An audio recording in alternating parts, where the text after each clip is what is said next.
Penting sekali saudara untuk kita buka hati kita, saudara. Amin, saudara. Dan benar-benar kita menerima firman Tuhan itu dengan hati yang bersih dan murni, saudara. Ya, kita harus mengerti itu, saudara. Karena ketika hati kita terluka, ketika kita defense, itu kadang-kadang firman Tuhan itu susah masuk dalam hidup kita. Hari ini, saudara, firman saya yang saya bagikan adalah The Self-Healing Church, gereja yang menyembuhkan dirinya sendiri. Ya, ini waktunya, saudara, semua jemaat kita enak akan serang, ya, baik saudara yang lama, terutama saudara yang lama, para pemimpin, ya, bahwa kita harus menyadari bahwa kita harus dewasa. Kita harus menerima dan tahu kenyataan bahwa gereja Tuhan itu belum sempurna dan belum ada yang sempurna, ya. Saudara yang dulu pindah dari gereja lain karena terluka sama para pemimpinnya, ya, firman Tuhan hari ini juga akan membebaskan saudara. Ya. Jadi saudara, saya mulai dengan satu ayat, saudara, 1 Korintus 12 ayat 12. Karena sama seperti tubuh itu satu dan anggotanya banyak, dan segala anggota itu sekalipun banyak merupakan satu tubuh, demikian pula Kristus. Nah, saudara, untuk mengerti apa yang terjadi dalam hidup kita sebagai orang Kristen, apa yang terjadi dalam sebuah gereja, saudara harus ngerti firman Tuhan. Nggak ada cara lain, saudara. Saudara tidak boleh berjalan dengan asumsi sendiri, dengan pikiran sendiri. Saudara harus mengerti firman Tuhan. Karena di dalam firman Tuhan tertulis semuanya. Dan saya mau bukakan saudara hari ini. Maka saya bilang hari ini, mari kita buka hati. Amin, saudara. Amin. Ya. Jadi saudara, Alkitab mengatakan bahwa hubungan di antara kita selain adalah seperti keluarga, hubungan di antara kita adalah seperti tubuh. Ya. Kita ini tubuh Kristus. Jadi satu sama lain itu, saudara suka tidak suka, kenyataannya menurut firman Tuhan, kita itu related. Kita itu berhubungan, kita itu terikat satu sama lain. Kalau satu sakit, saudara, saya juga sakit, saudara. Emotionally, kalau gereja yang benar, gereja itu benar-benar gereja, dia organisme, dia bukan organisasi. Secara emosional kita tersangkut satu sama lain. Secara spiritual, secara emosional kita tersangkut satu sama lain. Ya, jadi saudara, gereja itu seperti tubuh Kristus.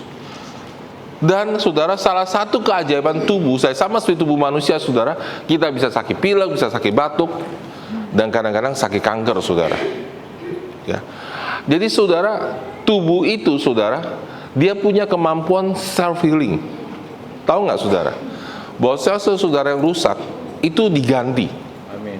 Ya, nah bedanya, saudara, kalau tubuh kita ini, saudara, pasti menua, tapi tubuh sebagai gereja Kristus, dia semakin hari, kalau bertumbuhnya benar, dia harus semakin kuat. Amin. Gereja Tuhan dari hari ke hari harusnya semakin kuat. Ya. Kalau dia mengerti prinsip bagaimana menyembuhkan dirinya sendiri. Ya. Jadi karena saya bisa menyembuhkan diri sendiri. Jadi ini kita bicara kita sebagai anggota tubuh, jangan lihat saudara sebagai individu. Kita sebagai anggota tubuh, saudara, ketika satu terluka, yang lainnya bisa menyembuhkan. Kehadiran saya di sini bisa menyembuhkan saudara. Saudara dalam hidup saya sudah bisa menyembuhkan saya. Hanya dengan kehadiran, kata-kata encouragement, Pasep senang ya ketemu Pasep. Saya bisa sembuh kalau saya punya sakit rohani waktu itu, saudara. Karena kita itu membutuhkan satu sama lain. Amin. Dan seperti tubuh, saudara, saya tidak bisa berfungsi seluruhnya. Nggak ada kuping bisa melihat, nggak ada mata bisa mendengar. Jadi sama seperti saudara, tidak satu pun di antara kita di sini yang bisa melihat segalanya, semua sisi.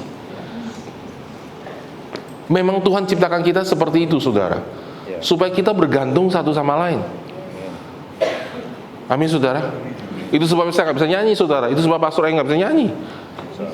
Bisa nyanyi, nggak bisa didengarkan nyanyinya. Saya bantu. Terima kasih Pak koreksinya. Saya juga bisa nyanyi, nggak bisa didengarkan. Kalau kita bisa semua, saudara, repot, saudara. Kenapa, saudara? Saya nggak butuh yang lain. Saya WL-nya, saya asirnya, saya pesernya. Tapi Tuhan menciptakan kita berbeda-beda. Amin.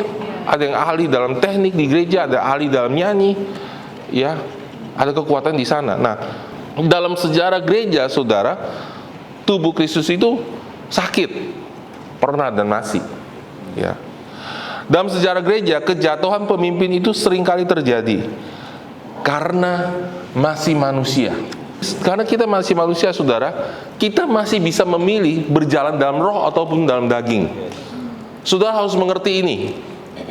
Semua kita, nggak peduli seberapa tingginya pengaruh urapan dalam hidup saudara, seberapa tingginya jabatan yang Tuhan kasih pada saudara, saudara masih bisa memilih berjalan dalam roh atau daging, tanpa kecuali, termasuk pastor dan senior pastor. Bisa. Saudara harus terima kenyataan ini bahwa kita semua masih punya daging. Amin. Hapus stigma bahwa pastor itu orang super. Dia Tuhan taruh di depan untuk memimpin, untuk bawa kita. Tapi dia bukan orang super gitu. Dia butuh saudara juga. Ya. Sama seperti gini, saudara. Kepala saya ini penting, saudara. Kepala saudara itu penting. Tapi nggak ada kepala yang jalan sendirian. Nggak bisa kalau nggak ada kaki. Dia bagian tubuh yang penting, tapi dia nggak bisa super tanpa nggak perlu yang lainnya. Nah, jadi saudara, karena kita masih manusia dalam sejarah gereja, bahkan sampai saat ini pun, saudara pasti banyak mendengar, wah, si pemimpin itu ternyata ada punya kelainan seksual begini, ya, dia jatuh dan sebagainya. Ini apa gereja besar, saudara, oh terjadi begini begitu dan sebagainya. Saya tidak tertarik si cerita begitu, gitu, ya. Dan saya ajar saudara, jangan ladenin cerita kayak begitu. Pertama, itu bukan bagian tubuh yang paling dekat dengan kita. Kita nggak tahu apa yang terjadi, saudara. Kita nggak mengembalakan orang itu, kita nggak pernah asumsi dalam hidup dia. Kita nggak tahu apa yang terjadi sama dia. Kedua, saudara, emangnya gereja kita nggak ada kelemahan? Emang kita nggak punya kekurangan? Emang kita udah bukan manusia semua di sini? Jadi, saudara, jangan urusin begitu, saudara. Ketika seseorang jatuh dalam dosa, ketika seseorang berbuat salah, ya, beda antara karakter sama dosa, saudara. Karakter adalah, misalnya gini, ya, saya punya kebiasaan berbohong. Itu karena papa saya berbohong. Ini contoh, ya. Contoh, misalnya kalau seseorang itu berbohong karena papanya berbohong, mamanya berbohong, neneknya berbohong, kakeknya berbohong, anjingnya berbohong, sekeluarganya berbohong semua, ya. Dia lahir dengan intuisi langsung berbohong. Itu namanya kelemahan, saudara. Dia kenal Tuhan, tapi dia bawa kelemahan yang besar. Itu harus dihadapi dengan kebenaran firman Tuhan. Nangkep, saudara? Karena itu biasa begitu. Sama kalau seperti saudara kita ini bangsa Indonesia punya kelemahan harus makan cabai. Betul nggak? Ya. Kalau anak-anak dari sini kalau ke Taipei setengah mati sudah mesti bawa cabai. Semua makanan nggak punya rasa. Kenapa? Karena saudara, perut kita itu kalau makanan masuk jadi pedes di dalam. Perut kita tuh penuh dengan cabai udah, saudara. Ya. Jadi kita tuh harus ada cabai gitu. Sedangkan orang lain nggak ada masalah. Nah, itu jadi sebuah kelemahan. Saudara mengerti? Saudara ngerti, ya? Ya. Jadi saudara, beberapa dari kita Tuhan kasih di sebuah keluarga yang tidak baik latar belakangnya, sangat buruk latar belakangnya. Ya. Ketika latar belakang itu sangat buruk, membuat mindset kita, walaupun roh kita udah lahir baru, waktu kita berjalan di dunia ini, mindset kita itu begitu terikat dengan itu. Ya. Itu sangat berpengaruh biasanya dalam hubungan suami istri, dalam pendidikan anak, karena kita udah dibangun dari kecil udah seperti itu. Dari kecil, misalnya kalau saya baru dari Korea, saudara, mereka itu kurang memandang senioritas sangat penting. Orang muda nggak dipandang, kurang sekali dihargainya. Memang sudah begitu budayanya. Semua berpikir seperti itu, dan itu jadi normal. Itu namanya kelemahan. Nah, kelemahan itu ada bahayanya, sudah bisa berbahaya kalau dibiarkan. Semua kelemahan berbahaya. Kalau sudah biarkan terus-menerus, dia bisa menggerogoti rohani saudara. Misalnya, saya udah biasa telat datang ke gereja. Telat tuh nggak apa-apa ke gereja. Ya, gitu. Bayangin suatu hari sudah telat ke surga. Saudara ketawa. Tapi saudara nggak pernah mikir begitu kan? Suatu hari Tuhan bilang, Ted, Yesus datang telat, bangun Tuhan. Udah itu tutup pintunya. Tapi sudah naik pesawat nggak pernah telat, aneh kan? Pesawat berangkat jam 10, jam 5 udah berangkat dari Serang, nggak mau telat, karena pakai duit. Tapi sama Tuhan enggak. Berarti nggak biasa latih diri untuk menghormati dan menyadari hadirat Tuhan. Awalnya nggak apa-apa. Lama-lama saudara, kalau hari Minggu saya datang, sel ini belum penuh, nggak ada orang, hancur saudara kita punya atmosfer. Dan ketika atmosfernya hancur, semua orang akan jatuh dengan mudah ke dalam dosa. Halo, dengar nggak saudara? Mari kita berpikir dewasa. Yuk, kita harus bertumbuh. Ya, bertumbuh. Kasih tahu orang sebelah bertumbuh. Ya, jangan cuma mikirin nasi saudara, jangan cuma pikirin sayur saudara. Harus pikir tentang hal yang kekal saudara. Ya, harus pikir kekekalan. Semua kita tuh berpengaruh, dan apa yang kita lakukan berpengaruh dalam kekekalan. Ketika kebiasaan kelemahan itu dibiarkan dia, dan ketika dihadapi dia punya kelemahan, oh dia biasanya kasar sama istrinya. Ketika dihadapin saudara, dia tidak mau berubah, tapi dia sudah tahu kebenaran firman Tuhan. Ya, kita harus datang standarnya pakai firman Tuhan barnya. Amin. Amin. You nggak bisa datang gitu. Saya selalu banget saudara ya, ada khotbah begini saudara. Emangnya Tuhan itu perampok katanya? Kalau nggak kasih perpuluhan dihukum. Dia khotbah aja begitu saudara. Bukan masalah khotbahnya saudara, nggak dikasih ayatnya. Lah itu sangat berbahaya saudara. Bisa melayang kemana-mana sebagai pendapat pribadi saudara. Ya. Sudah perlu Alkitab sebagai standarnya. Yes, amin. Jadi ketika saya datang kepada dia dengan standar firman Tuhan dan dia tidak mau berubah, maka kelemahan itu sekarang menjadi dosa. Maka di mana di gereja tidak ada pengajaran, di situ kelemahan tidak mengalami pengudusan. Di mana tidak ada pengudusan, artinya orang itu berubah setiap hari semakin mulia seperti Kristus. Di situ iblis berkuasa. Karena dosa itu mengikat dan jemaatnya nggak ngerti apa-apa. Umat yang mengenal Allahnya akan tetap kuat dan bertindak. Amin. Sudah harus mengenal apa yang terjadi dan kenapa terjadi. Kenapa sih bisa begini? Ya. Ketika anggota tubuh ini sakit, saudara, ketika sakit misalnya saudara, hidung saudara pilek hari ini, sudah pasti worshipnya susah, nggak bisa bernafas. Betul? Ya, tapi sudah masih bisa worship karena cuma sedikit buntu sini pilek. Ketika bagian tubuh yang penting sakit, jantung saudara sakit, kepala saudara sakit, mata saudara nggak bisa ngelihat, merah semua, itu pengaruhnya jauh lebih besar kepada aktivitas tubuh ini. Ketika bayi rohani jatuh dalam dosa, pengaruhnya nggak terlalu besar buat kita. Ketika dia seorang anggota sel aktif, itu lebih besar pengaruhnya. Kalau dia seorang pemimpin, itu besar sekali pengaruhnya ke kita. Sudah harus ngerti, karena dia semakin penting. Kalau dia kepala, artinya pusat pergerakan gereja itu, kalau sampai dia jatuh, satu gereja itu bisa berantakan. Kalau tidak mengerti bagaimana, karena kalau isinya baik semua saudara, dan tidak diajarkan kebenaran ini, semua bisa hancur berantakan. Dan orang bisa ninggalkan Tuhan, orang bisa ninggalkan gereja karena itu. Di Korea saudara, gereja kehilangan 50% orang-orangnya, karena pemimpin-pemimpinnya punya skandal. Kita harus ngerti kenapa itu terjadi dan bagaimana cara memeranginya. Amin. Apakah saudara ketika itu terjadi sudah memilih untuk saya berhenti percaya Tuhan, atau tetap saya percaya Tuhan? Tapi tetap percaya Tuhan aja nggak cukup, sudah harus tahu gimana berperang.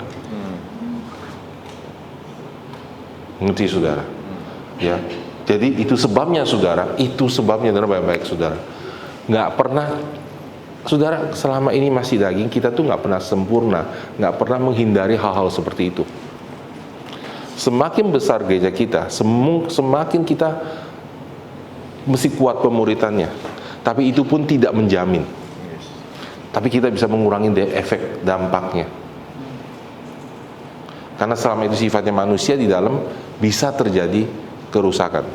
Di Alkitab ada saudara, di Alkitab saudara kita lihat kejatuhan Lucifer misalnya, ya. Kita ambil Lucifer dulu, saudara. Lucifer itu siapa sih, saudara? Ya, Lucifer itu Satan, saudara. Kepalanya iblis. Ya. Yeskiel 28 ayat 13 sampai 19. Ini bicara tentang Lucifer, saudara. Dia berbicara kepada raja di Tirus kalau nggak salah, tapi sebenarnya semua ahli teolog tahu bahwa ini sebenarnya dia bukan bicara pada raja, tapi iblis di belakangnya. Dia bilang begini, engkau di Taman Eden, Allah penuh dengan segala batu permata, yaspis merah, krisopit, yaspis hijau, permata pirus, krisopras nefrit, lasurit, batu darah, dan malekit. Tempat tatahannya dibuat dari emas dan disediakan pada hari penciptaanmu. Kuberikan tempatmu dekat kerub yang berjaga. Di gunung kudus Allah engkau berada dan berjalan di tengah-tengah batu-batu yang bercahaya. Ini tinggi sekali, saudara. Kerub itu, saudara, penjaga tahtanya Allah. Jadi kalau ini pastor, saya duduk di sini. Nah, kalau ini Allah, ini kerubnya, saudara. Deket banget. Depan gitu duduknya. Ya. Jadi Lucifer, putra fajar, saudara. Bintang timur itu ada dua, saudara, di Alkitab. Yesus dan iblis, saudara, disebut seperti itu. Saudara bedakan yang mana? Dia berjalan di tempat yang sangat tinggi, pengaruhnya sangat besar. Pada hari penciptaannya, saudara, dia nggak bercelah. Dia tidak bercelah dalam tingkahnya hari penciptaanmu sampai terdapat kecurangan padamu. Dengan daganganmu yang besar, engkau penuh dengan kekerasan dan engkau berbuat dosa. Pedagang dia, saudara. Mulai beralih, saudara, dari Allah kepada dirinya sendiri. Saya ingin kaya, ya. Maka kubuang engkau dari gunung Allah dan kerub yang berjaga, membinasakan engkau dari tengah-tengah batu yang bercahaya. Engkau sombong karena kecantikanmu, hikmatmu kau musnahkan demi semarakmu. Dia jual semua hikmatnya, dia buang. Yang penting gua ini tampil, semarak, glory. Kenapa bisa begitu, Pastor? Karena kita masih punya kehendak bebas. Malaikat itu punya kehendak bebas. Bedanya ketika mereka jatuh tidak ditebus, saudara ditebus. Dan saudara, dia dilempar, serahkan. Engkau menjadi sombong karena kecantikanmu, hikmat kau musnahkan demi semarakmu, ke bumi kau kulemparkan, ke raja yang kau kuserahkan menjadi tontonan baginya. Ayat 18. Dengan banyak kesalahanmu, kecurangan dagangmu, engkau melanggar kekudusan tempat kudusmu. Halo, jabatannya dibuang, saudara. Callingnya dilepaskan. Sudah lihat? Ya, ini adalah ciptaan Tuhan yang pertama jatuh. Ya, dan banyak kesan terus. Maka aku menyala api di tengahmu yang akan memakan habis engkau, dan kubiarkan engkau menjadi abu di atas bumi, di atas semua yang melihatmu. 19. Semua di antara bangsa-bangsa menganggap engkau kaget. Akhir hidupmu mendahsyatkan dan lenyap engkau selamanya. Tapi saudara, yang saya mau tekankan, saudara, Lucifer itu begitu tinggi jabatannya. Jadi ketika dia jatuh, pengaruhnya luar biasa. Sepertiga dari malaikat-malaikat Tuhan mengikuti dia, jatuh bersama. Kenapa kok bisa bawa sepertiga? Sepertiga banyak loh, saudara. Ya, dia bisa pecahin itu pasukan malaikat, sepertiga dia bawa memberontak. Di mana, saudara? Di dalam Wahyu 12 ayat 3 sampai 4. Maka tampaklah suatu tanda di langit, dan lihatlah seekor naga merah padam besar, berkepala 7, bertanduk 10, dan di atas kepalanya ada 7 mahkota. Ini bisa dari Lucifer, dan ekornya menyeret sepertiga dari bintang-bintang di langit dan melemparkannya ke bumi.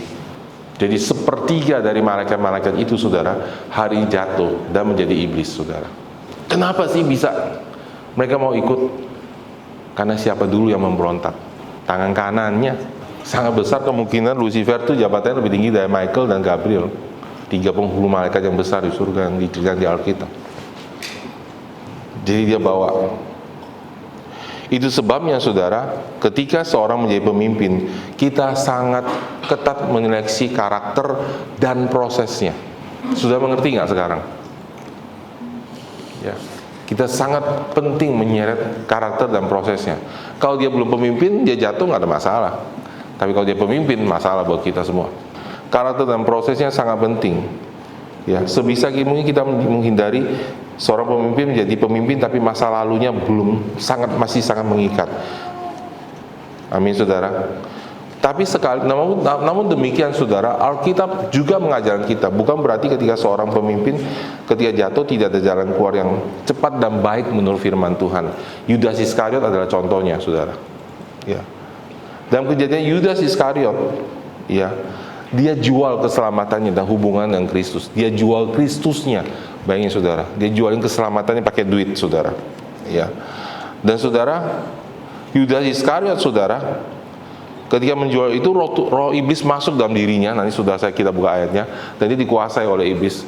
Dia memilih, saudara, berbohong terus-menerus sampai akhirnya iblis menguasai dirinya. Ya.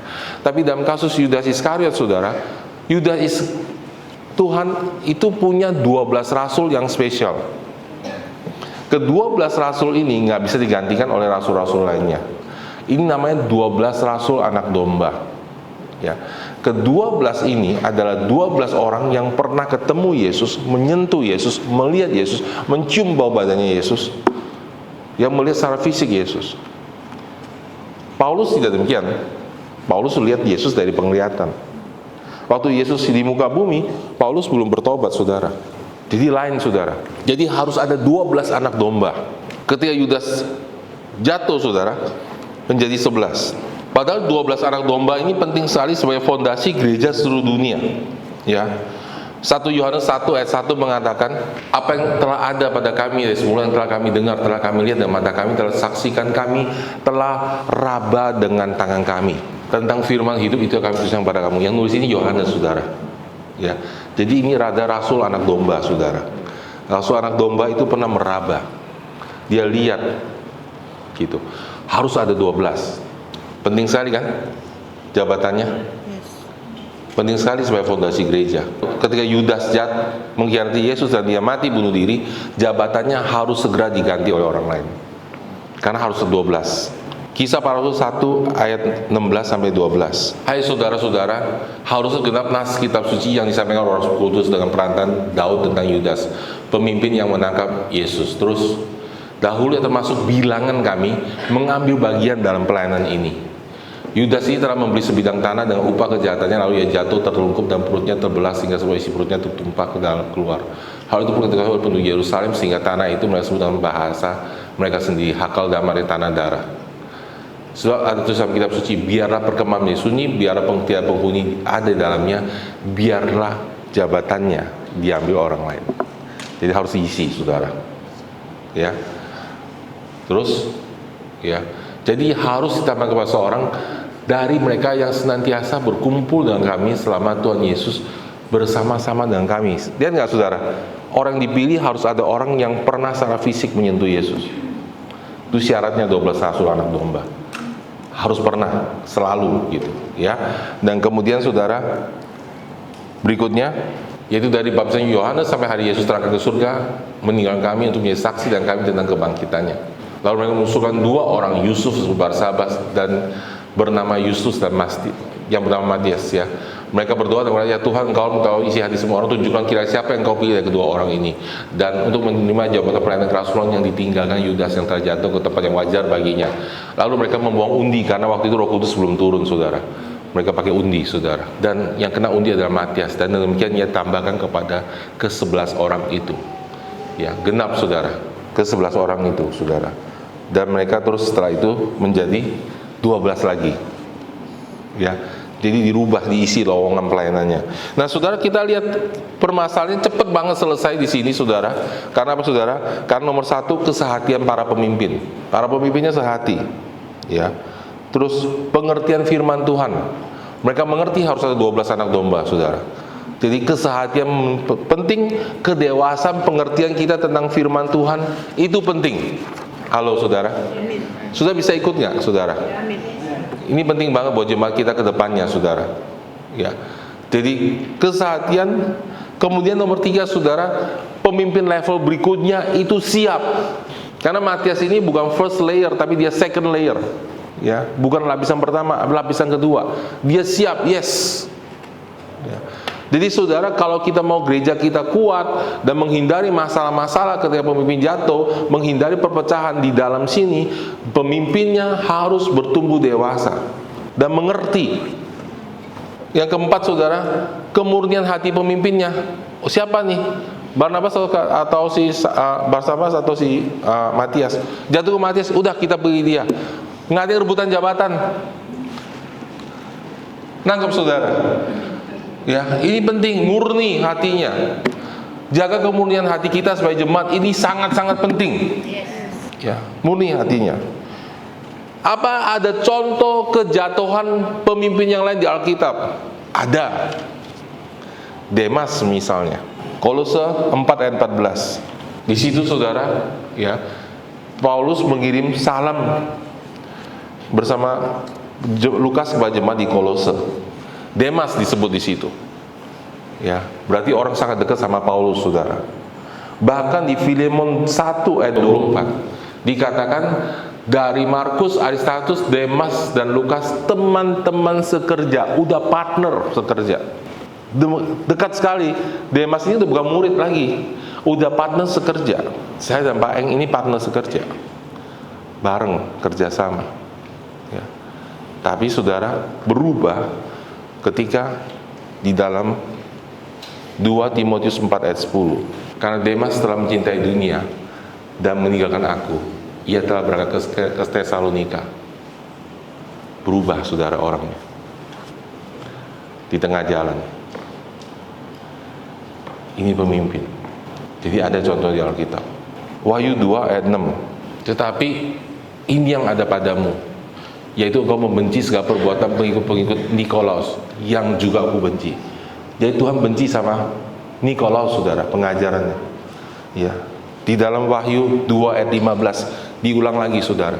Demikian juga ada pada orang yang padamu ada orang yang berpegang pengajaran Nikolaus. Ya, itu kata sifat Nikolaitian. Jadi sesuai dengan nama orangnya. Saya searching, saya cari, saudara. Nikolaus ini ngajarin apa sih? Sebenarnya saudara, menurut sejarah gereja, tidak ada di Alkitab, dikatakan dia mengajarkan seks bebas dalam gereja. Nggak perlu punya moral menyembah Tuhan, boleh menyembah berhala. Nikolaus itu begitu, saudara, pengajarannya. Dia kompromi. Tapi siapa sih Nikolaus ini? Sudah tahu nggak siapa dia? Sebagian besar pemimpin gereja mengatakan kemungkinan dia adalah Kisah Rasul 6 ayat 5. Untuk itu diterima oleh jemaat, mereka memilih Stefanus, seorang yang penuh dengan iman dan Roh Kudus, Filipus, Prochorus, Nikanor, Timon, Parmenias, dan Nikolaus. Jadi diaken, saudara, yang penuh dengan Roh Kudus. Mereka pilih orang penuh dengan Roh Kudus dan penuh hikmat, tapi di akhir hidupnya jadi pengajar sesat. Saudara baru lihat hari ini, mungkin sampai nggak boleh diajarin, saudara. Ya, karena itu saudara, kita harus jaga hidup kita dan hati kita. Amin. Amin. Bisa. Kenapa bisa begitu, Pastor? Mengapa orang percaya? Ini pertanyaan semua orang. Ya. Mengapa orang percaya, pemimpin tahu firman Tuhan, kenal Roh Kudus, bisa jatuh? Kok bisa, Pastor? Dia luar biasa loh. 2 orang lumpuh sembuh. Dalam sejarah gereja, saudara, orang bisa menjual karunia kesembuhan. Kamu mau sembuh nggak? Terima kasih duit. Didoain sembuh, saudara. Karena karunia itu beneran, itu catatan sejarah, saudara. Ya, ada 2 bersaudara, saudara. Ada 2 bersaudara, saya lupa namanya. Ya, itu dari Inggris, saudara. Dan mereka kesembuhannya luar biasa. Dan salah satunya, saudara, menjadi sombong. Suatu hari dia bangun, dia bilang, dunia di bawah kaki saya, dia bilang. Habis itu dia lumpuh, nggak bisa jalan. Nah, saudaranya yang satu lagi, saya lupa namanya, Josh Jeffrey kalau nggak salah, itu yang mendoakan Reinhard Bonnke sebelum dia mati. Secara mujizat ketemu Reinhard Bonnke yang meneruskan pelayanannya. Tapi Josh Jeffrey punya satu saudara lain yang sudah dipakai Tuhan, kemudian meninggalkan Tuhan. Nah, saudara, kenapa bisa begitu? Karena dosa kesombongan, over confident, akhirnya jatuh. Selama kita pakai tubuh ini, iblis itu bisa nyerang, saudara. Ya. Jadi saudara gini, saudara, ya, kita semua di sini melayani Tuhan dengan hati nurani yang murni. Amin. Tapi dalam perjalanan, saudara, kalau kita tidak dijaga, kita bisa digoda dan kita bisa jatuh. Kita bisa mulai dengan murni, berakhir dengan tidak murni. Jangan kaget, saudara. Ya. Bisa begitu. Ketamakan. Dulu nggak punya uang, jalannya semua, wah apa kabar, selamat pagi. Begitu punya uang, lain lihatnya. Dulu dia murni, sekarang nggak murni. Bisa, saudara. Kalau kita nggak jaga hati kita, saudara, musuh bisa nyelinap masuk. Dia tetap melayani, confidence. Contohnya Samson. Samson itu urapannya luar biasa. Samson itu badannya nggak six pack, saudara. Salah, saudara. Kalau di gambar-gambar six pack, dia nggak six pack, saudara. Dia kuat karena urapan Tuhan, bukan karena dia nge-gym. Loh, kalau dia six pack, orang nggak ngeliat itu mujizat kan? Betul nggak? Samson tuh kecil kemudian badannya, dia nggak six pack, saudara. Dia bisa angkat pintu, bisa bunuh musuhnya. Satu-satunya di Alkitab yang karunia rohaninya kelihatan secara dalam kekuatan fisik itu Samson. Tapi itu membuat dia sombong, saudara. Makanya kita harus jaga. Paulus aja Tuhan bilang ditaruh duri dalam dagingnya supaya dia nggak sombong. Karena karunia rohaninya luar biasa, saudara. Jadi duri dalam daging Paulus itu anugerah dari Tuhan buat jaga dia. Jadi Samson ini sombong sekali, saudara. Kemudian saudara, di dalam firman Tuhan, di dalam Hakim-Hakim 16 ayat 20 dikatakan begini, saudara. Maka berserulah perempuan itu, orang Filistin menyegamkan Samson mata jalan dia. Dari tidurnya setelah katanya, seperti yang sudah-sudah aku akan bebas, meronta dan lepas. Tetapi tidaklah diketahuinya bahwa Tuhan telah meninggalkan dia. Biasa ayah bikin berdosa, biasa aja tuh, nggak pengaruh. Ayah khotbah tetap ada kuasa dari orang. Ayah nyanyi tetap ada worship, tetap orang bisa dijamah Tuhan. Karena dia nggak ngerti, saudara. Karunia itu bisa bekerja terlepas dari karakter kita. Halo, sudah dengar nggak? Karena itu jangan pilih orang berkarunia kalau dia tidak berkarakter. Mending orang berkarakter nggak berkarunia. Saya lebih berani. Sudah ngerti? Halo. Amin. Ya, saya lagi ada sesuatu yang penting supaya kita bisa terus bertumbuh. Ya. Sombong, saudara. Terlalu pede, yakin. Kedua, saudara, luka masa lalu yang dalam sekali dan belum selesai. Contohnya Musa, Keluaran 2 ayat 11 sampai 12. Waktu itu Musa itu telah dewasa, ia keluar mendapatkan saudara-saudara melihat kerja paksa mereka, lalu lihatnya seorang Mesir memukul seorang Ibrani, seorang dari saudara-saudara, ayat 12. Ia menoleh sana sini dan lihat tidak ada orang, dibunuhnya orang Mesir itu dan disembunyikan mayatnya dalam pasir. Jadi Musa ini punya isu anger yang besar banget sampai dia bunuh. Sudah ngerti? Makanya Tuhan memakai orang-orang Mesir, orang-orang bangsa sendiri, orang Yahudi, saudara, mau melaporkan dia lari ke padang gurun. Karena Tuhan mau bentuk karakternya. Kalau saudara dipilih sama Tuhan, saudara, dan saudara masih responsif sama Tuhan, jangan takut Tuhan tidak bekerja dalam hidup saudara. Dia harus ke padang gurun to deal with the anger issue. Karena berbahaya nanti dia mimpin bangsa Israel. Karena bangsa Israel itu keras kepala semua. Dia belum tahu. Dia pikir bangsanya semua baik-baik ngerti dia. Dia belum tahu. Dia pikir, oh di gereja orang Kristen manis-manis semua. Dia pikir dia mau jadi pastor. Dia pikir, nanti saya bisa gitu. Dia bela. Dia belum tahu di gereja lebih susah. Dia belum tahu, saudara. Jadi saudara, Tuhan dealing sama dia. Tapi ini yang saya mau saudara tahu. Dealingnya sama Musa tidak selesai. Bisa begitu, saudara. Ya, kenapa? Nanti saya kasih tahu. Ya, tapi saya mau buka dulu di dalam Bilangan 20 ayat 7 sampai 12. Ini menjelang akhir pelayanan Musa, saudara. Tuhan berfirman kepada Musa, ambillah tongkatmu itu, engkau dan Harun kakakmu harus menyuruh umat itu berkumpul. Katakanlah di depan mata mereka kepada bukit batu itu supaya diberikan airnya. Demikianlah engkau mengeluarkan air dari bukit batu itu bagi mereka dan memberi minum umat itu serta ternaknya. Karena mereka tidak ada air, saudara. Ayat ke-10. Ketika Musa dan Harun telah mengumpulkan jemaat itu di depan batu itu, berkatalah dia kepada mereka, dengarkan kepadaku, orang-orang durhaka. Kamu ini keras kepala. Apa kami harus mengeluarkan bagimu air bagimu dari bukit batu ini? Sesudah itu Musa mengangkat tangannya, lalu memukul bukit batu itu dengan tongkatnya 2 kali. Maka keluarlah banyak air, sehingga umat itu dan ternak mereka dapat minum. Ayat 12. Tapi Tuhan berfirman kepada Musa dan Harun, karena kau tidak percaya kepadaku dan tidak menghormati kudusanku di depan mata orang Israel, itulah sebabnya engkau tidak akan masuk tanah perjanjian. Tidak akan membawa jemaat ini masuk ke tanah yang kuberikan kepada mereka. Apa salahnya Musa, saudara? Pukul batu 2 kali. Tuhan nggak suruh dia pukul 2 kali. Kenapa dia pukul 2 kali? Marah, saudara.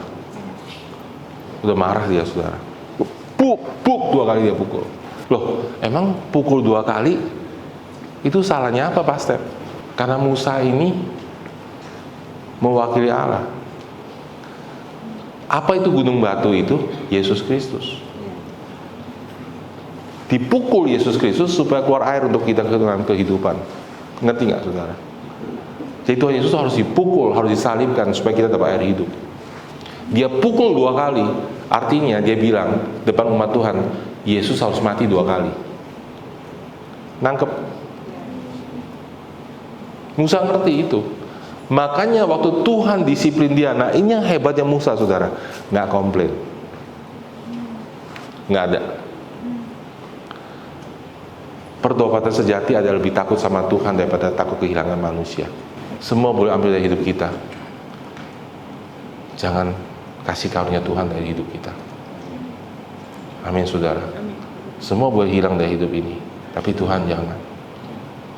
Musa ngerti itu. Dia nggak komplain, dia nggak marah, dia diam karena dia tahu salah, dan dia tidak masuk tanah perjanjian. Tapi Tuhan itu setia, saudara. Ketika Yesus datang, dia dibawa ke tanah perjanjian, ketemu Yesus di atas bukit. Amarahnya tidak selesai, muncul di kemudian hari waktu dia memimpin bangsa Israel. Yang ketiga, karena dosa tersembunyi dan menumpuk. Contohnya Yudas Iskariot. Yohanes 12 ayat 6. Siapa ini Yudas Iskariot, saudara? Financialnya Yesus, bendaharanya Yesus. Ya, dia pegang uang, saudara.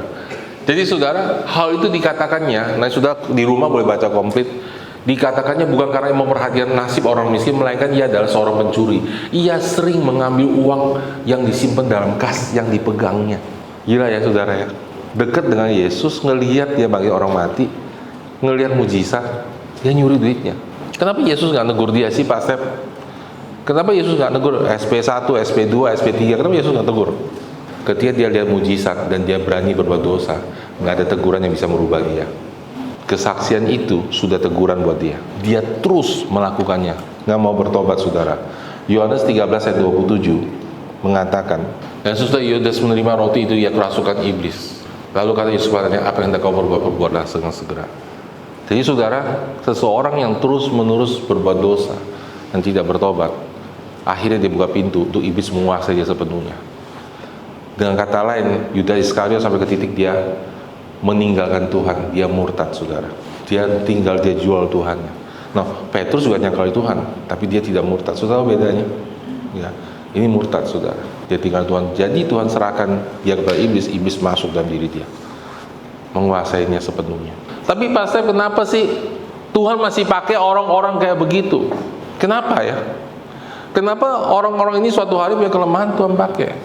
Karena saudara, sebenarnya saudara, proses pelayanan kita, proses kita dibentuk sama Tuhan, proses kita dipakai sama Tuhan, itu adalah kesempatan untuk kita mengalahkan dosa.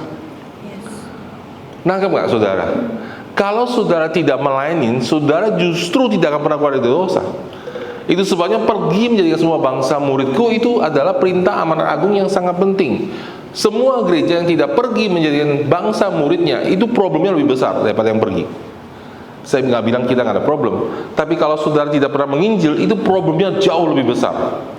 Karena perpecahan di dalam kebencian terus bertumbuh, saudara. Karena nggak ada pelayanan. Nangkep, saudara? Jadi Tuhan dalam kasih karunia-Nya memilih Pastor Choeng, memilih Pastor Stefanus sewaktu kami sangat lemah dan punya banyak keburukan karakter. Nangkep, saudara? Ya. Pastor itu, buat saudara kenal saya udah lama, saudara. Dulu, ya mungkin sekarang saya masih banyak kelemahan, tapi dulu jauh-jauh lebih parah. Karena saya dilahirkan dibesarkan dalam keluarga yang tidak punya empati. Kalau saya hari ini bisa datang, saudara, karena saya tahu saya harus melayani saudara, itu karena saya berubah. Dulu saya bisa masa bodoh, saudara. Ya saya udah kasih tahu kamu kan, kamu nggak kerjain, salah kamu sendiri. Gitu doang saya. Nggak punya empati, karena papa saya begitu. Kau bikin salah, urusan kamu sendiri, udah tanggung sendiri. Sana, kamu urus sendiri deh. tanggung jawab kamu sendiri, papa udah kasih duit, udah selesai. Nah, tanpa sadar itu bawa ke saya nggak punya empati. Jadi waktu saya masuk pelayanan melayani Tuhan, saya membawa itu. Sekarang saya datang ke gereja, kalau saya ketemu orang saya pengen nyambut. Dulu, kalau saya nggak ada keperluannya, saya datang lewat aja.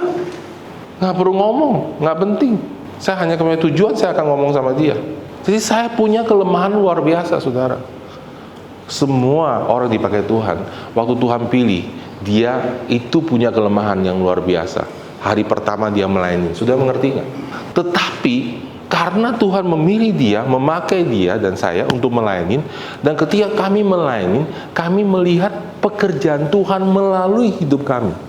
Ketika kita melihat pekerjaan Tuhan melalui hidup saya, maka respon saya kepada Tuhan adalah, Tuhan, saya bertobat nih, sikap yang salah, saya mau berubah. Nangkep nggak, saudara? Jadi walaupun orang ini punya kelemahan, Tuhan pakai karena justru pemakaian dia untuk melayani urapan Tuhan akan seharusnya menghancurkan kelemahan dan ikatan dosa dalam hidup orang itu sendiri. Amin. Maka Tuhan pakai orang-orang yang punya masalah. Nangkep, saudara? Kalau nggak dikasih pelayanan, dia nggak bisa bertumbuh, nggak bisa beriman sama Tuhan, makin bermasalah hidupnya. Tetapi walaupun demikian, Tuhan tidak pernah mengambil kehendak bebas untuk memilih dari dia dan saya, dan siapapun di sini. Nangkap, saudara?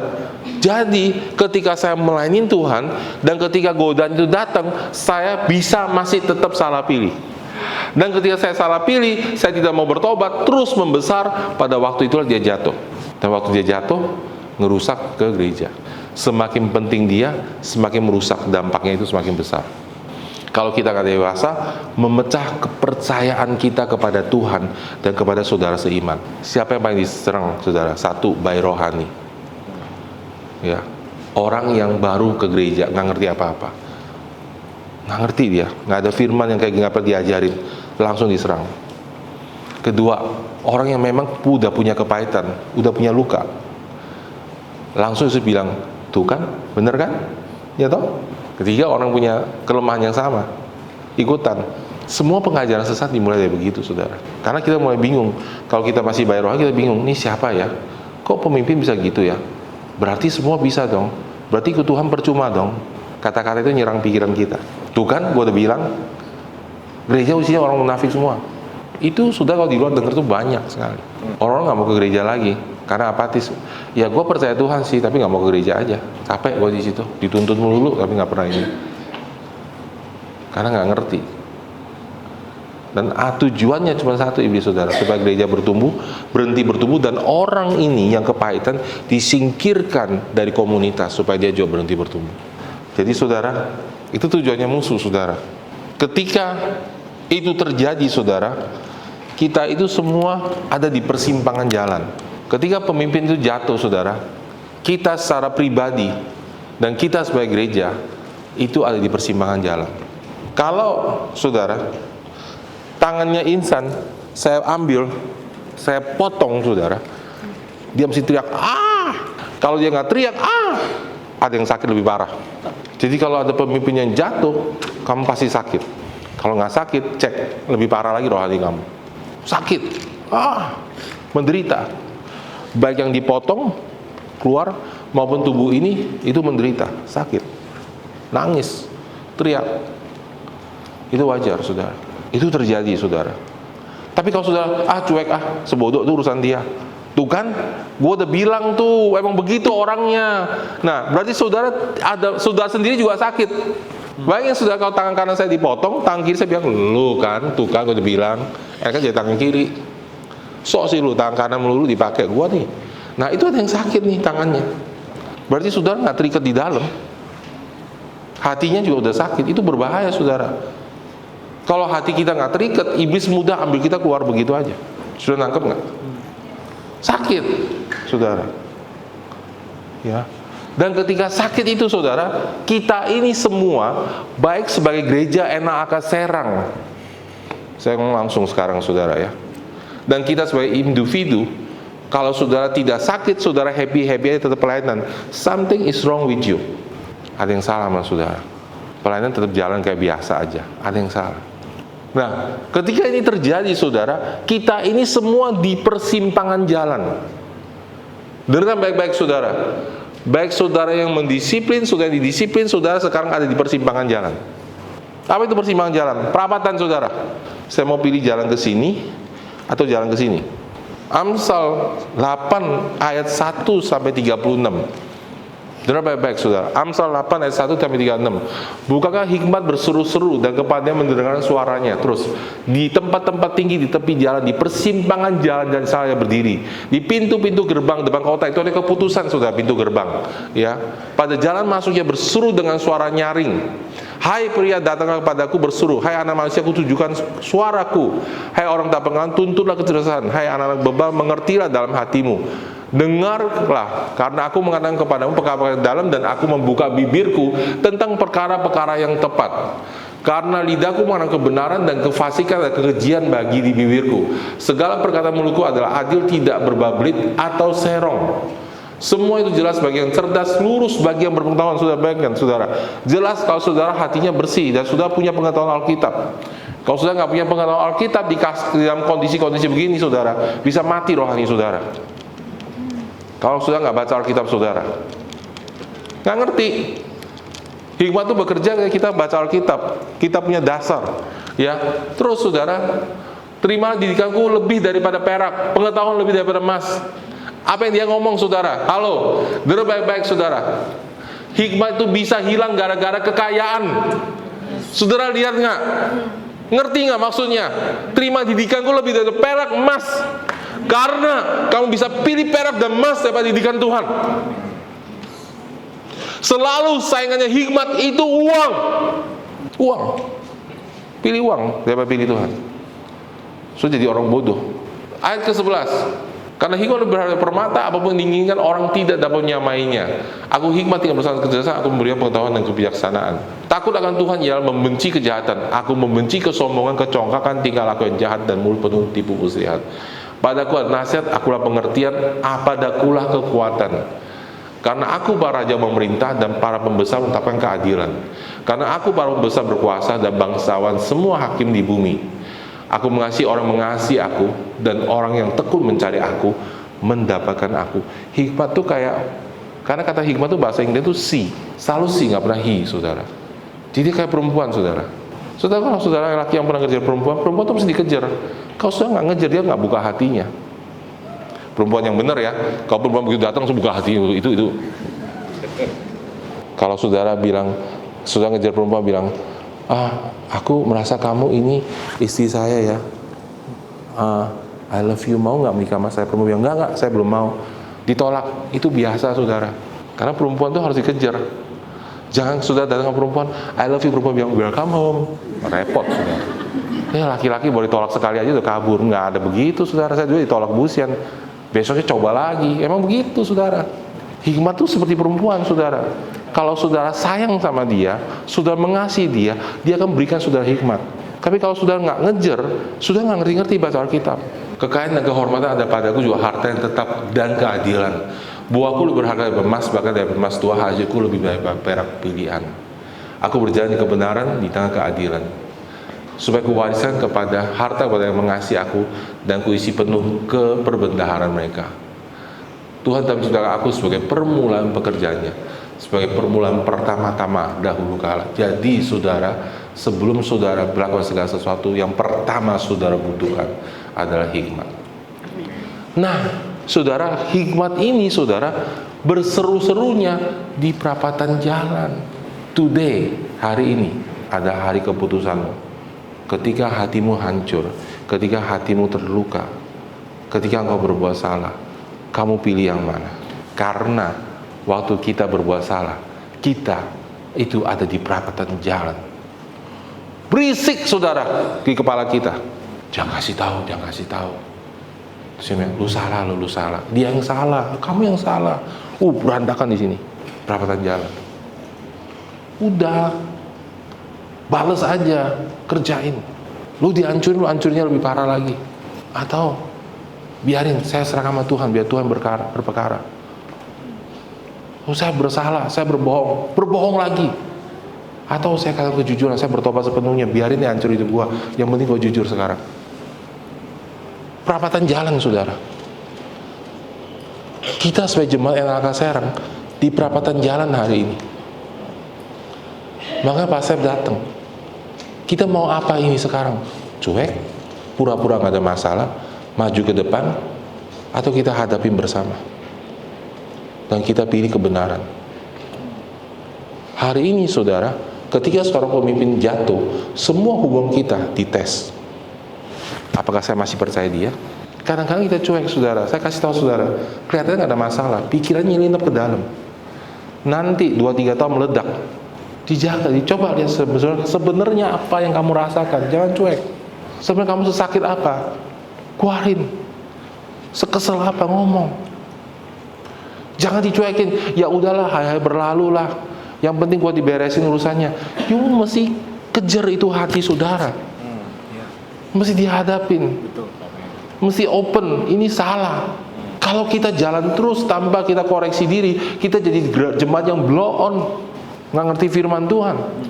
Di perapatan jalan itu bukan cuma hikmat, saudara. Amsal 9 ayat 13 sampai 18 mengatakan demikian, saudara.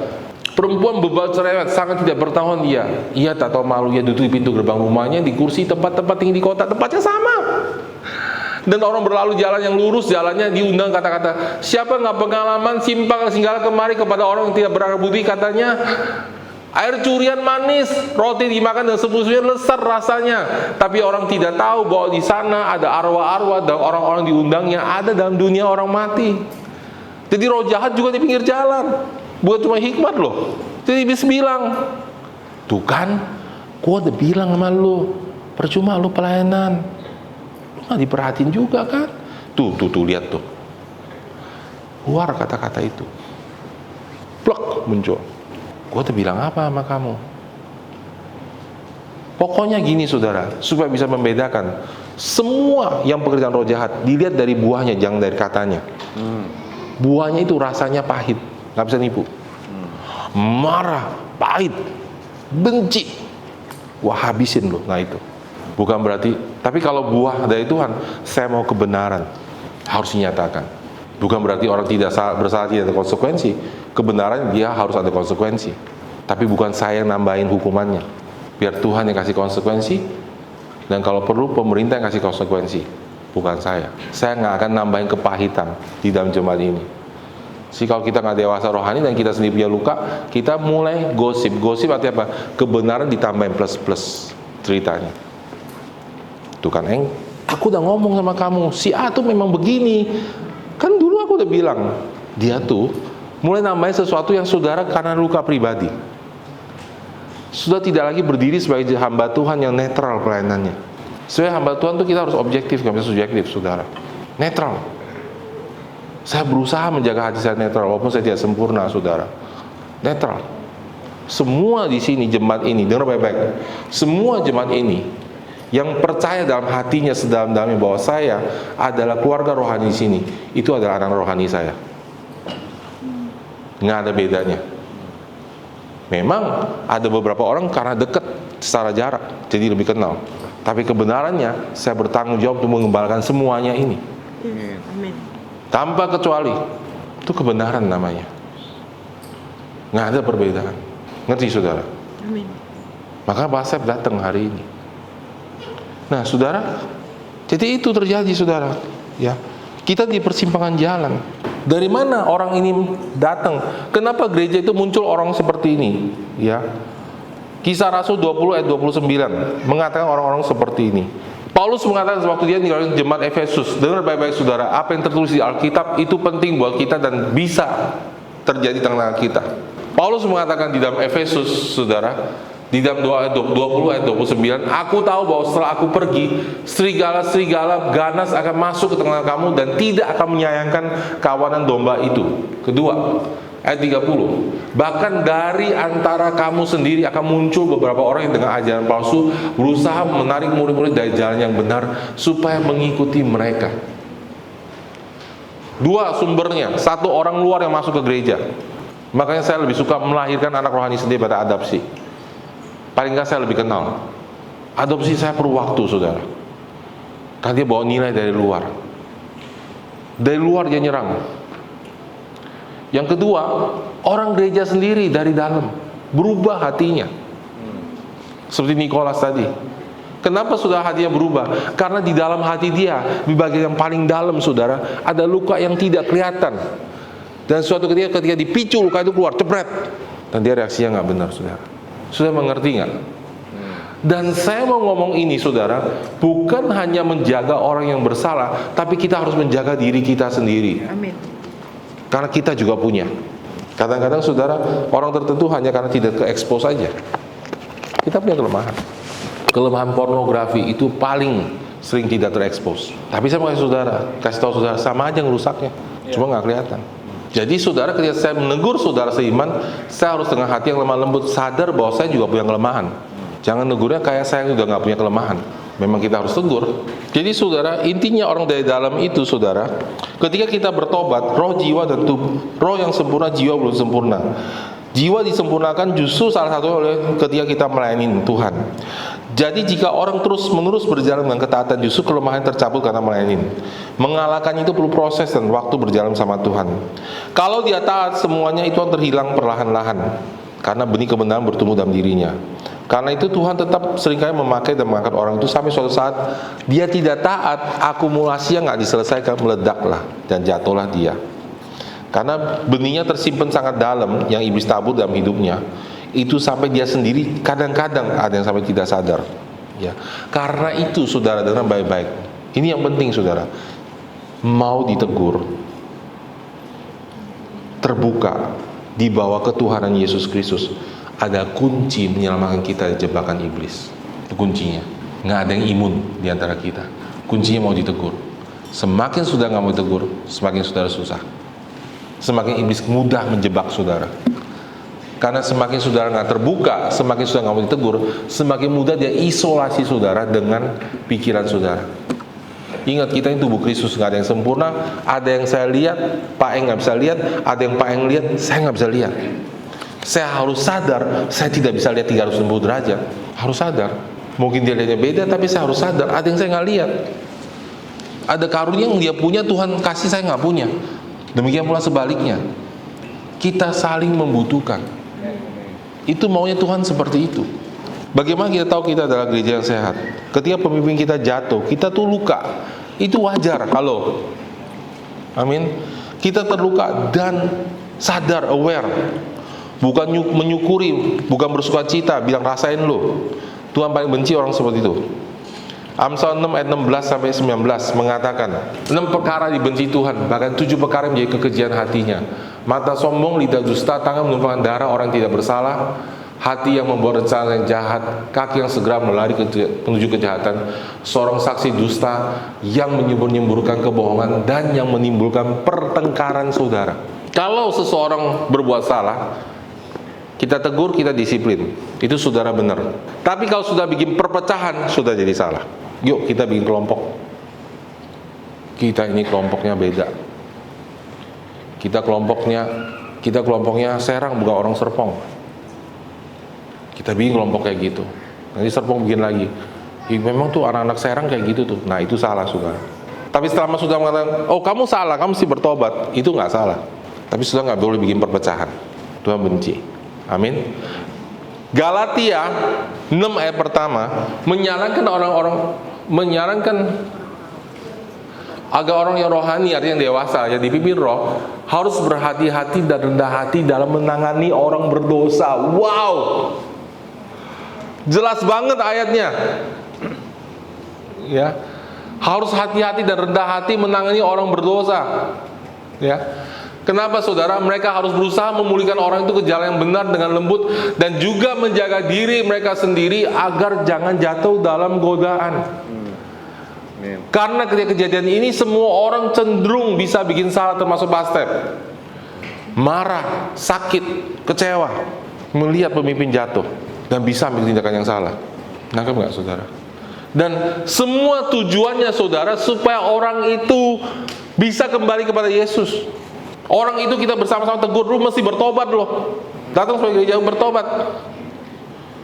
Kita sebagai gereja punya kuasa. Bahkan saudara di dalam 1 Korintus 5 ayat 5, ini begitu parahnya saudara, dibilang orang itu harus kita serahkan dalam nama Tuhan Yesus kepada iblis supaya dia binasa tubuhnya, tetapi agar rohnya diselamatkan. Ini apa saudara terjadi? Orang ini saudara, kalau sudah baca 1 Korintus, dia tidur sama maknya. Kacau nih orang saudara. Dan gak mau bertobat saudara. Jadi Paulus bilang, udah biarin aja tubuhnya kita serahkan sama iblis. Biarin dihabisin tubuhnya.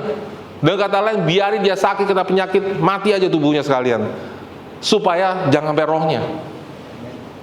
Karena kalau dibiarin, suatu hari dia hidup terus, murtad dia, hilang rohnya. Sudah nangkep? Jadi setiap teguran tujuannya adalah kita nyelamatin orang itu. Bukan berarti tidak ada konsekuensi ya. Ini dikasih konsekuensinya, sekalian tubuh kita kasih. Dan sebagai jemaat dengan rame-rame memutuskan ini orang dihukum. Ekskomunikasi. Ekskomunikasi adalah hukuman paling tinggi dalam gereja. Orang itu dikeluarkan dari hubungannya dengan gereja. Dianggap sebagai orang kafir, sebagai pemungut cukai. Dikeluarin dari ini. Tangkap saudara. Bagaimana supaya kita sembuh? Nomor 1 saudara, kita aware. Amin saudara. Hadapin. Jangan kabur kayak gak ada masalah, tiap minggu kebaktian kayak gak ada masalah. Hadapin. Kedua, berpegang pada ketuhanan Yesus Kristus. Cepat sadar bahwa Tuhan adalah pemimpin saya dan pemimpin gereja ini. Saudara, waktu saya muda saudara, waktu saya bertobat saudara, saya itu dikurung di rumah, nggak bisa ke gereja saudara. Hampir setengah tahun kalau nggak salah, antara 4 bulan sampai setengah tahun, saya lupa saudara. Saya dikurung di rumah, tidak bisa ke gereja. Setiap hari saya di rumah nangis, berdoa, baca Alkitab. Hari ini baru sadar saya, itu menolong sekali dalam hidup saya. Dulu saya bilang, Tuhan kenapa saya harus dikurung di rumah, teman-teman saya bisa ke gereja. Saya baru tahu hari ini kenapa Tuhan lakukan itu sama saya. Karena saudara, waktu saya di rumah, saya nggak bisa ngeliat siapapun hamba Tuhan. Saya belum kenal siapa-siapa. Sebagai contoh. Jadi saudara, benar-benar fokus saya tahu setahu-tahunya. Saya kalau hari bertobat, saya diselamatkan, saya bisa berkhotbah di sini, itu benar-benar karena Tuhan Yesus, nggak ada orang siapapun. Tuhan pakai beberapa orang, tapi yang paling pokok saya diselamatkan karena Tuhan Yesus. Jadi saudara, selama saya menggembalakan di Serang, saudara jangan pikir saya pernah kecewa saudara ya. Gereja saya berubah saudara. Tidak ada pemuritan. Gembalanya datang saudara, ya nawarin saya uang. Guys, kamu nggak usah gembalain Serang deh. Serang serahkan aja. Nanti naik bus ke Jakarta tiap minggu. Nggak perlu gembalakan Serang. Berapa gaji kamu? Saya ditanya saudara, cuma berdua saya sama gembala saya. Dan dia bilang, saya ngelipetin jadi 2 kali lipat. Saya bilang, saya nggak mau. Saya nggak bisa nggak menggembalakan. Karena menggembalakan itu callingnya saya. Gembala ngomong gitu, waktu itu saya masih muda banget saudara. Rohaninya maksud saya. Shock saya saudara, nggak ngerti, pusing, bingung banget saudara. Kayak orang bingung gitu keluar dari kamar dia. Apa ini ya? Kayak orang kena hipnotis gitu.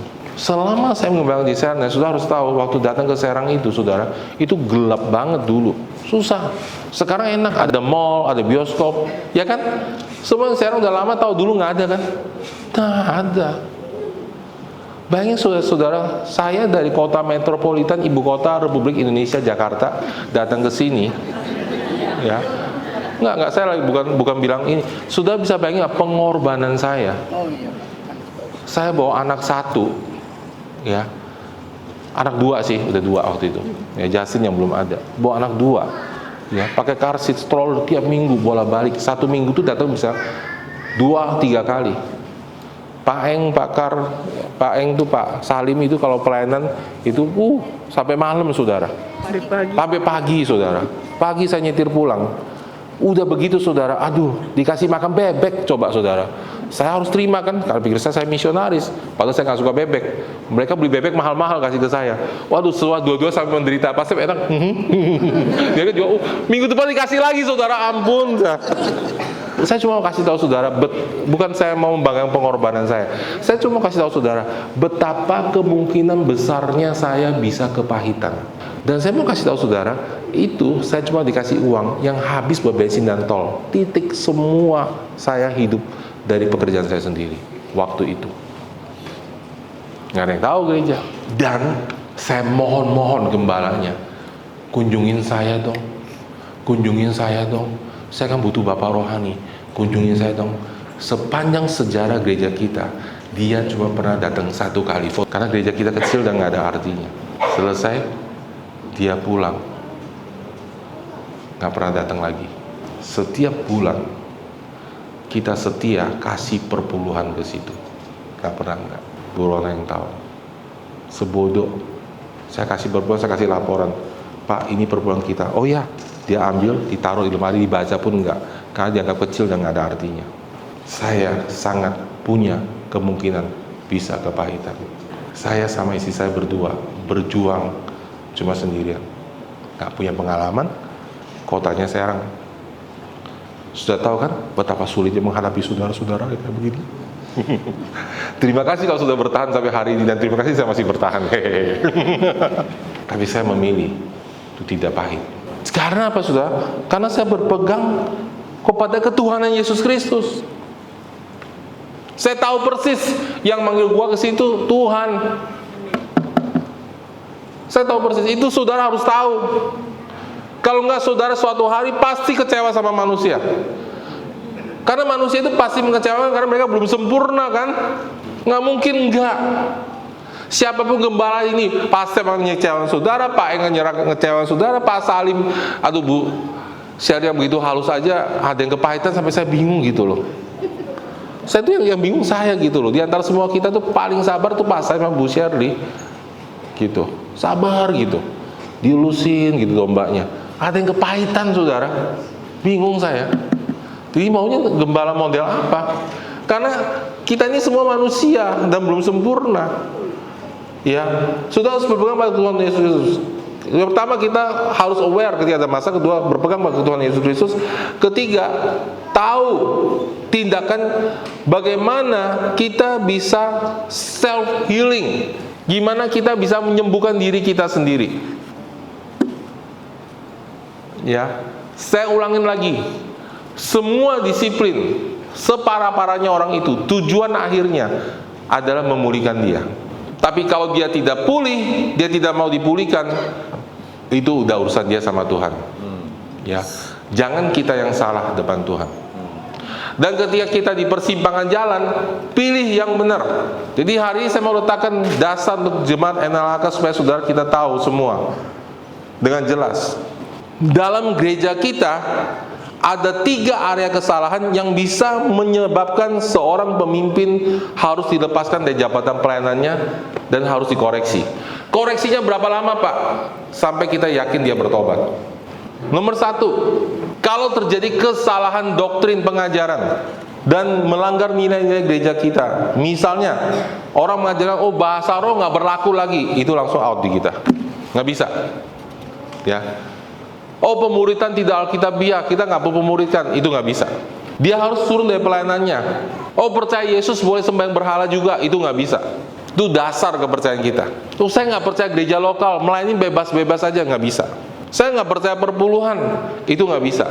Doktrin dasar. Nah kalau sudah tidak melayani, kita nggak ini ya. Tapi kalau sudah mempengaruhi atau sudah sebagai pemimpin, kalau sudah melanggar itu langsung diturun. Nah, tapi kita tidak, ini baik-baik dengan para pemimpin, kita tidak tertutup terhadap pewahyuan progresif. Ngerti saudara? Progresif itu artinya maju gitu. Oh, dulu saya percaya bahasa roh, sekarang saya percaya bahasa roh bisa dipakai dalam ibadah. Itu namanya progresif. Tapi resesif tidak boleh. Itu bukan pewahyuan, itu penipuan. Tahu? Resesif ke belakang. Saya sekarang nggak percaya bahasa roh. Itu namanya resesif. Mundur dia, bukan maju. Jadi kita terbuka sama pewahyuan baru, kita uji dengan Alkitab, tetapi harus progresif. Tidak boleh resesif. Jadi kalau seorang pemimpin, siapapun dia, termasuk senior pastor, kalau melanggar ini, bisa diturunkan. Tapi gimana Pak caranya? Makanya kita perlu maturity. Level berikutnya harus dewasa. Kalau nggak siap, saudara. Kenapa gereja-gereja terjadi sesuatu bisa berantakan, hancur? Karena pastornya nggak bisa diturunin. Nggak ada pengajaran ini, saudara. Ini sebenarnya pengajaran di KKA, cuma nggak sedalam hari ini saya terangin. Kedua, kalau terjadi kegagalan moral, baik dia sudah menikah maupun dia belum menikah, baik sebagai single, misalnya selingkuh, punya istri 2, masalah identitas seksual, KDRT, pemabok, itu harus lepasin. Nggak bisa memimpin di gereja ini. Itu kita punya standarnya. Amin. Ya. Nomor 3, di area keuangan. Jadi 3 area saudara: doktrin, pengajaran, kekudusan, dan area keuangan. Kekudusan moral ya. Yang ketiga, area keuangan. Jika memakai uang gereja di luar haknya, jika mendirikan koperasi, tahu saudara? Halo, sudah tahu? Kalau saudara menjalankan koperasi, saudara nggak bisa memimpin. Bikin pinjol tuh nggak bisa, saudara. Itu masalah keuangan, nipu itu, saudara. Tidak memberikan perpuluhan, melakukan tindak pidana keuangan, judi, harus lepasin dari kepemimpinannya. Itu standar kita. Amin. Amin ya. Ini standar kita ke depan. Jadi kita selama kita masih bergereja akan ada masa-masa seperti itu. Bagaimana cara menyembuhkan diri, menyembuhkan hidup kita. Sekarang saudara NLK Serang, kita harus sembuh segera dan kita harus move on. Kita nggak bisa saudara terjebak, dan kita jangan mau dipecah belah. Amin saudara. Ya, kita semua masih punya kelemahan, jangan kita mau dipecah belah. Amin saudara. Jangan mau dikelompokin. Wah, itu anak emasnya Pak Coeng, anak emasnya Pak Step, yang saya anak perak doang. Lumayan sih perak ya. Apa? Perunggu. Iya. Nggak tahu tuh dari mana tuh muncul begitu tuh. Nggak ada saudara. Amin. Biar ya saudara ya. Semua yang di jemaat ini yang benar-benar mengasihi Tuhan dan yang saya berjemaat di sini. Mungkin saudara telah datang ibadah, ibadahnya lelet, nyanyinya fales, karakternya nggak benar. Tapi semua saudara yang benar-benar merasa bahwa ini rumah saya, saudara adalah domba kami. Mungkin nggak bisa pelayanan, tapi bukan berarti saudara nggak dilindungin dari penipuan. Bagaimana cara membenar kita bisa sembuh, saudara? Menyadari bahwa nomor 1 mesti sadar gereja itu punya Tuhan. Halo. Sebelum kita maki, marah, ini mesti sadar gereja ini punya Tuhan. Dan di dalam gereja ini memang ada orang-orang yang pasti ada 1-2 yang nggak benar. Amin saudara. Tapi jangan semua kita pecahin begitu. Jangan gosip. Kita hadapi yang bermasalah itu aja. Amin saudara. Ya, jangan nanti, wah dia yang bela nih, pemimpin saya bela dia, pastornya bela dia, cuma sayang dia. Jangan dipecahin gitu. Udah, orang itu bersalah, kita hadapin. Nomor 2, terbuka dan transparan ketika pemimpin bersalah, supaya nggak ada gosip.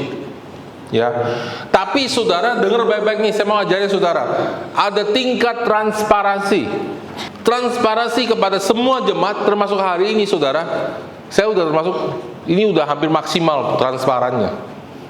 Ya. Transparansi kepada semua jemaat jika sangat parah dan kerusakannya merusak gereja secara umum, mempengaruhi NLK secara umum semua, nggak cuma sini. Itu kita perlu transparan. Tetapi transparansi di bawahnya adalah transparansi kepada pemimpin gereja jika kerusakannya bisa dicegah lebih lanjut oleh pemimpin. Ketiga, transparansi kepada pastor saja jika kerusakannya hanya di orang bersangkutan dan tidak merusak gereja. Mengapa tidak selalu transparan? Ada perbedaan transparan dalam tiap kasus. Karena A, untuk melindungi bayi rohani yang belum siap menerima pemimpin yang punya kelemahan. B, untuk menjaga supaya pemimpin yang berbuat salah itu bisa dipulihkan dan diterima kemudian hari. Amin saudara. Kalau kita buka semua saudara, dan saya mau kasih tahu saudara, halo, dengar baik-baik nih saudara ya. Yang paling tahu itu pastor. Pastor itu yang paling tahu jemaatnya itu nggak orang sempurna. Yang konsultasi banyak saudara. Yang punya masalah seksual banyak. Yang LGBT datang konsultasi jemaat pelayan ada. Bukan nggak ada. Tapi saya nggak akan buka ke saudara. Kenapa? Buat apa saudara tahu? Emang sudah bisa memulihkan dia? Kedua, kalau dia pulih, kita mudah menjaganya. Kalau sudah punya stigma, orang punya kelemahan tuh sih, oh tuh dulu tuh dia tuh itu, dulu tuh dia mantan tuh, dulu tuh mantan LGBT itu, padahal sekarang udah enggak. Maka kita nggak semua buka. Sudah ngerti nggak? Ya. Kemudian saudara, untuk mencegah gosip bisa merusak secara cepat. Gosip adalah cerita yang berubah dari kebenaran menjadi kebenaran. Di antara kita tambah bumbu karena kecewa sehingga menimbulkan kepahitan dan distrust di antara kita dengan tujuan akhir menghancurkan komunitas. Itu pekerjaan musuh. Misalnya Pak yang negur saya, wah Pak, ini contoh aja saudara ya. Misal ada pemimpin yang negur saya, si A gitu. Wah, si A ini keras sama saya menegurnya, kasar. Udah, jangan dibumbuin. Si A cuma kasar sama saya, nggak kasar sama si B. Nah, dibumbuin tuh saudara. Asumsinya diceritain jadi kebenaran. You tahu nggak hubungan si A sama si B? Kenapa begitu? Nah, itu yang berbahaya saudara. Jadi gosip. Dia sebagai racun biar pahit semua. Yang bersalah tetap konsekuensi, tapi jangan mau terima gosip dan kepahitan yang menyebar. Amin. Kalau A bersalah, A harus menanggung konsekuensinya, tapi tidak boleh kita gosipin. Transparansi untuk menyembuhkannya. Ketiga, semua pemimpin yang bersalah kita isolasi dari pelayanannya, diturunkan, kecuali saya mau sudah tahu ya, kita tidak pernah melarang orang untuk menginjil dan follow up. Karena menginjil dan follow up itu amanat agung, saya nggak bisa menghindarin itu. Kalau tiba-tiba nginjilin orang, saya bilang, kamu stop, kamu boleh nginjil, saya nggak tahu. Karena di Alkitab ada contoh bahwa orang yang menginjil dengan motivasi salah pun Paulus bilang biarin. Yang penting Injil diberitakan. Ya. Jadi kalau dia menginjil sendiri, dia follow up orang pribadi, kita nggak bisa stop. Tapi semua pelayanan kita stop. Keempat, kalau sampai dia tidak melakukan dosa, tidak bertobat, dan menularkan dosa itu kepada orang lain, dan berubah menjadi serigala, itu bahaya, harus dipotong.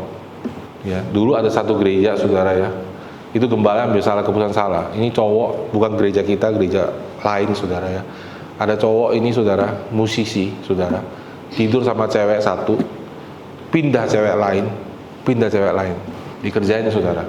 Jadi serigala itu saudara. Gembalanya nggak mau umumin, itu harus diumumin dan harus ekskomunikasi, dikeluarin dari gereja. Nggak bisa. Ya, kalau dia nggak mau bertobat, saudara. Itu di dalam 1 Korintus 5 ayat tadi yang 5 ayat 1 sampai 5 dan Matius 18 ayat 15 sampai 17 kalau orang tidak mau bertobat. Amin. Kelima, saudara, poinnya. Buat kita yang dewasa dan merasa saudara harus ambil bagian menyelamatkan saudara, domba-domba. Saudara harus mengejar dan melindungi dan menanyai keadaan hati saudara, ya. Terutama siapa yang paling rentan, sudah satu bayi-bayi rohani. Dua, orang yang sudah pahit dan kecewa karena mereka mudah sekali ditipu oleh iblis karena sudah punya luka. Ketiga, orang terdapat langsung oleh dosa tersebut supaya mereka disembuhkan dan terus berjalan menuju panggilan Tuhan. 3 orang saudara yang perlu kita perhatikan. Ya, 1 bayi rohani, 2 orang yang memang sebelumnya ada luka. Ya, kalau saya sebelumnya ada luka sama insan, terus saya ngeliat insan bikin salah, saya akan bilang, tuh kan lukanya jadi sekarang menjadi kepahitan. Nah, itu perlu diperhatikan orangnya. Ketika orang langsung mengalami dampak, sudah perlu datangin tanya, kamu gimana? Tanya kondisi hatinya.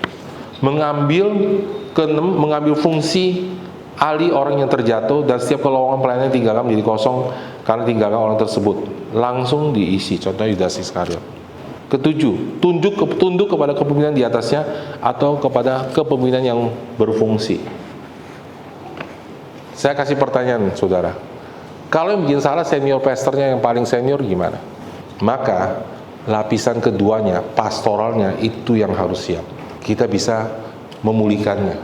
Pastoralnya harus mengambil alih posisinya, menggantikannya dengan segera dan berfungsi. Jadi pastor nggak pernah bilang pastor nggak bisa bikin salah loh ya. Mending saya ngomong gitu daripada ini. Jadi caranya gimana? Kalau sekarang yang bikin salah di bawah saya, maka kenapa saya datang hari ini? Saya intervensi. Saya ambil alih. Tapi yang lebih masalah kalau yang paling pucuk di atas. Nah, itu harus lapisan keduanya langsung berfungsi. Bisa nggak? Bisa. Karena saya ajarin hari ini. Tidak satu pun otoritas di atas firman Tuhan. Pastor itu bukan dewa, saudara. Jelas? Ya. Dia melanggar firman Tuhan, pemimpinnya harus berfungsi langsung. Pastor salah. You perlu turun dulu sebentar. Nangkep nggak, saudara? Jangan dihajar terus ini. Nah, kenapa gereja-gereja ketika terjadi hal seperti itu pecah? Karena tidak pernah diajarin ini dan pastornya toh pemimpin di bawahnya nggak ada leadership lagi. Hancur, saudara. Jadi saudara harus langsung kalau begini langsung isi tempatnya, isi semua, ya kan? Kayak tim musik hari ini isi semua, isi tempat-tempatnya. Oh saya ini dulu nyanyi nggak bagus, saya cuma biasa harian WL, nggak apa-apa, naik ke atas, pegang, isi, nggak boleh kosong. Ngerti ya saudara? Jadi iblis dibatasin pekerjaannya, nggak bisa, dihabisin saudara, cepet-cepetnya matiin apinya saudara. Jangan gosip, langsung datengin, ya orang yang terluka datengin. Orang yang dimuridin jatuh saudara, datengin muridnya, kamu gimana? Ayo oke nggak? Yuk kita pergi, ajakin, saudara harus isi. Jangan biarkan orang itu kosong hidupnya. Iblis itu bekerja saudara kalau kosong, kayak nggak ada masalah gitu, dibiarin aja. Nggak boleh. Termasuk orang di disiplin itu harus sudah datengin kalau dia mau bertobat. Kamu gimana sekarang? Jangan dibiarin kosong. Karena iblis banyak ngomong nanti. Harus cepet biar dia sembuh. Tunduk kepada pemimpin yang di atasnya, yang kepalanya masih berfungsi. Pastor lokal berfungsi sekarang, tunduk. Langsung kayak tentara gitu. Pak Coeng gimana nih? Pak Eng putusin, oke, kita tunduk langsung, jebret. Cepet selesai masalahnya. Nggak bisa lebih, saya nggak setuju Pak Eng. Udah, kita nih emergency. Kedelapan, saling mengaku dosa dan menyembuhkan. Nih saatnya saudara. Kita mulai datengin satu-satu saudara seiman. Sorry ya, saya sebenarnya kemarin sama kamu tuh saya agak kesel sama kamu. Saya marah ya, sorry ya. Mulai saatnya kita saling menyembuhkan. Kita perlu refresh hubungan kita. Sorry ya saya ini ya, nggak pernah datengin kamu lagi ya.